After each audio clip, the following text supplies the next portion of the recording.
आधुनिक युग में बच्चों के साहित्य को अनुकूलित करने की आवश्यकता। अल मंसूर एजुकेशनल ट्रस्ट के तत्वाधान में बाल साहित्य पर राष्ट्रीय संगोष्ठी। बिहार में बाल साहित्य आज भी जीवित है। आधुनिक युग की आवश्यकताओं के लिए बच्चों के साहित्य को अनुकूलित करने की आवश्यकता है। यह बात Al Mansoor educational and welfare trust द्वारा आयोजित चिल्ड्रन लिटरेचर इन बिहार के सेमिनार के उद्घाटन सत्र में अपने अध्यक्षीय भाषण में विश्व प्रसिद्ध कवि प्रोफेसर अब्दुल मन्नान तरजी ने कही। यह कार्यक्रम डॉन बॉस्को स्कूल बीबी पाकर दरभंगा के सेमिनार हॉल में आयोजित किया गया था। इस अवसर पर ट्रस्ट के सचिव डॉक्टर मंसूर खुस्तर द्वारा संकलित पुस्तक बिहार में बाल साहित्य कल और आज का विमोचन किया गया। कार्यक्रम के मुख्य अतिथि के रूप में एसएम अशरफ फरीद, मुख्य संपादक दैनिक कौमी तंजीम, मौजूद थे। वहीं कार्यक्रम का संचालन डॉक्टर अब्दुल हाई ने किया। उद्घाटन सत्र के विशिष्ट अतिथि प्रोफेसर शाकिर खलीक, पूर्व अध्यक्ष उर्दू विभाग एलएनएमयू दरभंगा, और प्रोफेसर मोहम्मद आफ्ताब अशरफ, अध्यक्ष उर्दू विभाग एलएनएमयू दरभंगा थे। मान्य अतिथि के रूप में सैयद अहमद कादरी, डॉक्टर रेहान गनी, नज़ीर फतेहपुरी, हक्कानी उल कासमी, फकरुद्दीन आरफी थे। 20 भाषण प्रोफेसर रईस अनवर रहमान, पूर्व अध्यक्ष उर्दू विभाग एलएनएमयू दरभंगा द्वारा दिया गया। तकनीकी सत्र की अध्यक्षता प्रोफेसर सैयद एहतशामुद्दीन, खलीकुल जमान नुसरत, एम मुबीन और खुर्शीद हयात ने की। विशिष्ट अतिथि डॉक्टर अताब्दी, डॉक्टर मुबीन सिद्दीकी, डॉक्टर क्याम नायर, डॉक्टर कामरान गनी सबा ने की। डॉक्टर आफ्ताब अशरफ ने कहा कि यह खुशी की बात है कि बिहार में सभी प्रकार की कहानियां लिखी जा रही हैं जो बच्चों की शिक्षा और विकास में महत्वपूर्ण भूमिका निभा रही है। डॉक्टर एहसान आलम ने कहा कि बच्चों में खोज का पदार्थ होता है। यदि हम उनके मनोविज्ञान को ध्यान में रखते हैं तो बच्चों के लिए बेहतर साहित्य लिखा जा सकता है। डॉक्टर मंसूर खुस्तर ने कहा कि बिहार में बच्चों के साहित्य पर कम गद्य लिखे गए हैं, लेकिन इस विषय के बाहरी और आंतरिक व्यक्तित्व के विभिन्न पहलुओं पर प्रकाश डाला गया है। डॉक्टर मोहम्मद सहनवाज, सदर आलम गौहर, डॉक्टर मुजीर अहमद आज़ाद, डॉक्टर मुस्तफीज़ अहद आरफी, डॉक्टर सालिहा सिद्दीकी, मसरूर सुगरा, मंजर सुलेमान, इरफान अहमद पैदल, डॉक्टर रेहान अहमद कादरी, आरिफ इकबाल ने भी वर्तमान स्थिति पर बच्चों के साहित्य और उनके बहुमूल्य लेखों के महत्व पर प्रकाश डाला। कार्यक्रम के अंत में कवि गोष्ठी का आयोजन किया गया, जिसमें हैदर वारसी, अजहर नैयर, जुनैद आलम अरवी, अनवर अफाकी, मंजरुल हक मंजर सिद्दीकी, हुसैन मंजर खरहबी, नसीम अख्तर बरदाहवी, जमान बरदावी, उमर फारूक रहमानी, डॉक्टर एहसान आलम, डॉक्टर मनव्वर राही, मुश्ताक इकबाल, एम सरवर पंडौलवी और मकसूद रिफत जैसे कवियों ने अपनी गज़लों से दर्शकों का मनोरंजन किया। बड़ी संख्या में सेमिनार और कविता में लोग शामिल हुए। इस मौके पर जदयू महासचिव अली हसन अंसारी और ऑन अहमद, याकूब अमानुल्लाह मुजफ्फरपुर, मोहम्मद तबारक मधुबनी, डॉक्टर मोहम्मद असलम, डॉक्टर मोहम्मद सलीम, हामिद अंसारी, वासिफ जवाल मधुबनी सहित सैकड़ों लोग उपस्थित थे। साथ ही राजा खान, नौसाद खान, वसीम अख्तर, जावेद अख्तर, नसीम बरदोही सैकड़ों लोग उपस्थित थे। कार्यक्रम के सफल संगठन में अल मंसूर ट्रस्ट के सदस्य मोहम्मद शमशाद बहुत सक्रिय थे।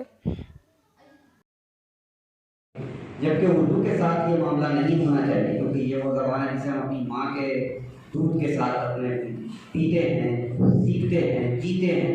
तो उर्दू में तो खुदा खजाना है, तहजीब है, सकाफत है, कल्चर है। दूसरी बात आपने कही, हुकूमतों के मामला रहे हैं उर्दू स्कूलों से और इधर उधर चीज़ें आती रहती हैं सामने, लेकिन ये हकीकत है कि उर्दू कभी नहीं बच सकती। इस बात में से कोई इनकार नहीं कर सकता कि उर्दू को बचाने में, उर्दू की बका और तहफ़्फ़ुज़ में मदारिस का बहुत बड़ा रोल रहा है। स्कूलों से उर्दू हट जाए, कॉलेजों से उर्दू हट जाए, जब तक इस मुल्क में मदारिस जिंदा है उर्दू जिंदा रहेगी, इसमें कोई दो राय नहीं।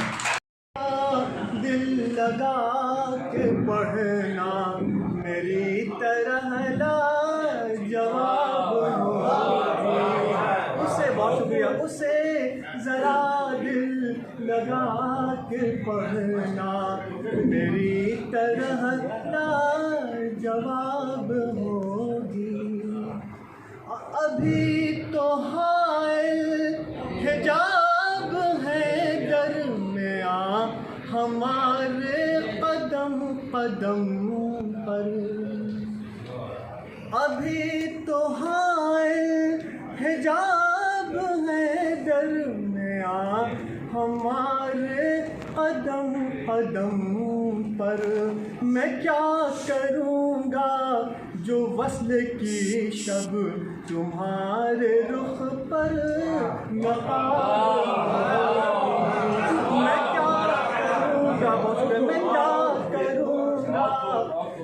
इश्क की शब तुम्हारे रुख पर नकाब होगी। और ये थे बतौर खास कि सुना है तुम भी, राफे भाई सुना है तुम भी निकालते हो मेरी तरह आंसुओं का सदका। सुना है तुम भी निकालते हो मेरी तरह आंसुओं का सदका। तो इसका मतलब गमों की दौलत मेरी तरह तो इसका मतलब गमों की दौलत मेरी तरह बेहिसाब होगी। दिल की ख्वाहिश है कि गुजरा हुआ मंजर देखूं, दिल की ख्वाहिश है कि गुजरा हुआ मंजर देखूं, जिंदगी के मैं वरक़ सारे उलट कर देखूं। रहता हूँ ओढ़े हुए धूप की चादर दिन भर, रहता हूँ ओढ़े हुए धूप की चादर दिन भर, शब में घर आऊँ तो तपता हुआ बिस्तर देखूं।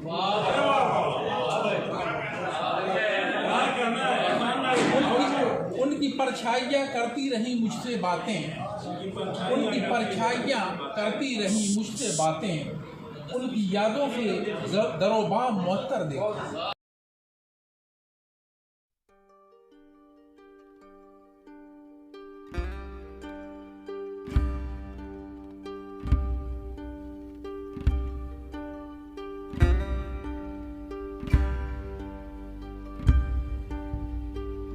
Jordan,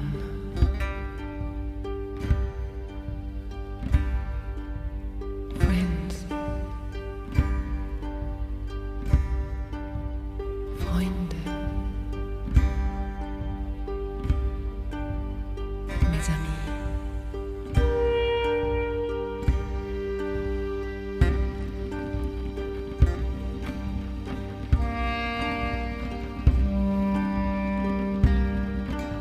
Don't drift apart.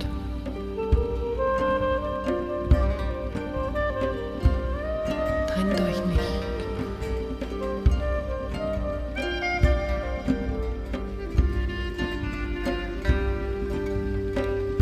Pourquoi vivez-vous dans des mondes séparés?